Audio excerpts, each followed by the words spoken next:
دكتور طارق من مركز كازابلانكا لزراعه الشعر. معانا النهارده استاذ احمد خالد جاي لنا زياره بعد سنه من تاريخ العمليه. هو عمل عمليه بقاله سنه بالظبط، كان بيعاني من الصلع، صلع من الدرجه الخامسه، ودي صورته قبل. نقول كلمه. أنا أحمد خالد من مدينة منيا القمح. أنا نويت الموضوع من سنة، يوم 22/1 السنة اللي فاتت.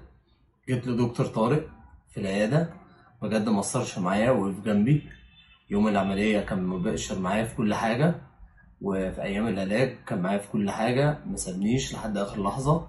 كانت متابعة كل 14 ل 15 يوم بجيله، كان هو دايما بيقابلني وينصحني ويقف جنبي لحد ما الحمد لله. يعني أي نعم ساعات بيكون في توتر أثناء العلاج والكلام ده، بس الحمد لله النتيجة زي ما حضرتك شايفة، حاجة بسم الله ما شاء الله بيرفكت. يعني هو جات له حاله توتر بسبب ان في ناس طبعا نصحوه انه ما يزرعش معايا، وان النتيجه وحشه، وان الشعر ما بيطلعش ومفيش تنبيت.